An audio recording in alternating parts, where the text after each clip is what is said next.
I am the last one left at a party that ended a long time ago. Everyone I loved is gone. My husband went first, then my friends, then even the people I never much liked. And every single one of them, before they left, asked me the same question. Margaret, what is your secret? I always told them the same thing. Good food, good sleep, stay active. And I believed it. Until I started noticing that the ones who did everything right left just as fast as the ones who did not. My name is Margaret. I am 105 years old. For 31 years, I worked as a seamstress in a small alteration shop 2 blocks from where I still live. I know every crack in the pavement between here and there. I still wake up at 6 every morning. I still make my own coffee. I still sit in the same chair I have been sitting in for 50 years. The chair across from me has been empty for 12 years and I have not moved it. I say good morning to it every day. Some people find that strange. I find it necessary. People come to see me, reporters, doctors, my grandchildren's friends who heard about me and wanted to look. They all want the same thing, the list. What do you eat, Margaret? How many hours do you sleep? Do you take anything special? I give them the list because the list is real and it is part of the story. But if I stop there, they leave having missed the whole thing. Every single one of them misses the whole thing. They write down what I eat and they go home satisfied and they have understood nothing important. So here is the list. 2 eggs every morning fried in real butter. Meat twice a week. Vegetables from the ground, not from a package. Bread, because I have eaten bread my entire life and I am not going to apologize for it at 105. Black coffee. Water, a small piece of chocolate in the evening because life without small pleasures is just endurance, and endurance alone will not keep you here. I never counted a calorie in my life. I never punished myself for eating something I enjoyed. The people I knew who turned food into a religion, who felt guilty every time they sat at a table, who tracked and measured and denied and restricted, most of them were miserable. And miserable people, in my observation across a very long life, do not tend to last. There was a doctor, years ago, young and very certain of himself, who told me my eating habits would put me in the ground before 70. I outlived him by a considerable margin. I found that out by accident, and I did not know what to do with the information, so I went home and made coffee. Write the list down if you want. It is real. But what I am about to tell you matters more than any list. For 22 years, I altered clothing for a woman named Dorothea. She came in every season, reliable as weather, always with something that needed taking in or letting out. Dorothea was meticulous about her health in a way I have never seen matched. She ate from a plan she had drawn up with a nutritionist. She walked exactly 40 minutes every morning, regardless of weather. She took 17 supplements arranged in a weekly pill organizer that she carried in her handbag. She knew more about nutrition than most people know about their own profession. One day I asked her, Dorothea, with all of this, what do you think is the real secret to a long and healthy life?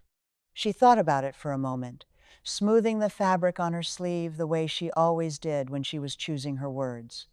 Then she said, Margaret, I have the food right and I have the movement right. The one thing I have never managed to put down is the worry. I worry from the moment I wake up until the moment I finally go to sleep. And I know it is eating me from the inside and I cannot stop. Dorothea passed at 78. I have thought about her often since. She had every item on every list, and the one thing that was wearing her through she knew about, named precisely, and could not release. If the list alone could keep a person going, she would have outlived us all. The real answer was not on any plate. I came to understand that slowly, across decades, and most clearly because of my husband Thomas. Thomas and I were married for 61 years. He was a quiet man, a stubborn man, a man who showed love through presence rather than words, and who was present in our house every evening of our marriage, without exception. I was not always easy to be married to. I had opinions, and I expressed them fully, and Thomas absorbed them with a patience I did not always deserve. But there was a period, after our children were grown and the shop was mine to run alone, when I was in the work constantly, even when I was home. Thomas would sit across from me at this table, and I would be calculating, planning, worrying about accounts and orders, and whether I had taken in enough work for the month. He said to me once, very quietly, "Margaret, you are sitting right here, but you are still in the shop. Come home now." That sentence stayed with me longer than most things people have said to me in 105 years. When I finally sold the shop and retired, I did not know what to do with myself. I had been in motion for so long that stillness felt like something was wrong. I would wake up at 6 out of habit and sit in this chair and wait for the day to give me something to do. 1 week of that, 2 weeks. Thomas would come through, ask if I wanted more coffee. I would say yes. He would bring it, and that was the shape of the whole day. A retired woman sitting in a chair, waiting to become less retired. If you have no reason waiting for you the next morning, all you are doing is waiting. And the body takes that instruction seriously. One morning I went to the garden. I do not know exactly what made me go. There was a patch near the back fence that had gotten away from me, and I started pulling at it and kept pulling, and an hour later I was on my knees with soil on my hands and my back aching in a specific productive way that is different from the ache of sitting still. When I came inside, Thomas was standing in the kitchen doorway. He looked at me for a moment without saying anything. I knew that look. It was the look of a man who had been waiting, not for an hour, not for a month, but for years. I had found something that required me in the morning, and I had gone toward it. I was not waiting anymore. A reason does not have to be large. It has to be real, and it has to be yours, and it has to make the morning worth opening your eyes for.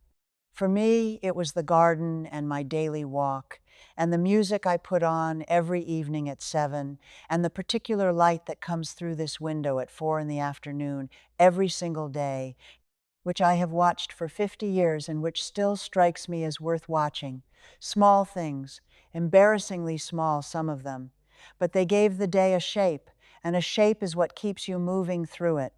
The ones I watched leave the fastest were the ones who retired from purpose and from work at the same moment. They sat down and the body took the cue, clean food in their stomachs, and nowhere their day needed to go. Now, here is the part I have not said yet, the part that cost the most to learn.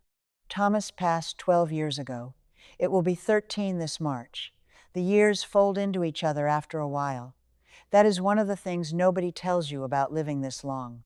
The morning after he was gone, I woke at 6 out of habit. I went to the kitchen and I made 2 cups of coffee the way I had made 2 cups of coffee for 61 years, and I put them both on the table and I sat down and I looked at them for a long time. I could not drink mine. The other cup I could not bring myself to pour away. So I left them both and I sat there while the light in the kitchen moved and changed and the coffee went cold and an hour passed, maybe more. At some point I understood I was still breathing, still sitting in the chair, still here, and the day was not going to hold itself for me. So I got up and went to the garden and pulled some weeds and walked my 20 minutes and came back and called my daughter Helen and did not say much, just talked about ordinary things.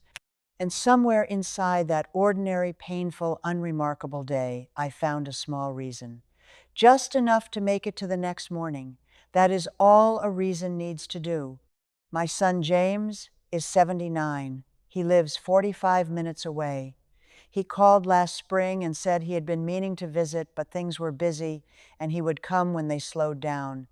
I said, "James, I am 105 years old. Come now or you come when I am gone. Your choice." He came the following Saturday. We sat on this porch for 5 hours. He told me things he had carried since he was a young man. I told him things I should have said when he was 40. He comes every 3 weeks now. Every 3 weeks without fail. Having people close to you is not sentiment. It is not a luxury. It is part of the machinery of staying alive. I know that now, in a way I did not know it when I was young and busy, and certain that the work was the thing that mattered most. And one more thing, because I am too old to protect anyone's feelings, including my own. Part of living this long is luck. My mother lived to 91. Her mother lived past 85 in a time when that was almost unheard of.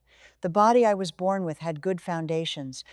I could tell you it was entirely discipline and intention and careful living. But that would be half the truth. And half truths are for people who still have something to protect. My name is Margaret. I am 105 years old.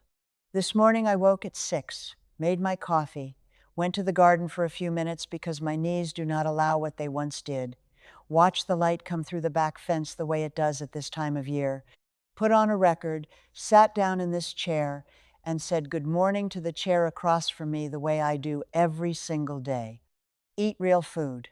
Move every day, even when moving is harder than it was. Keep people close and tell them so directly, because indirectness is a luxury of the young.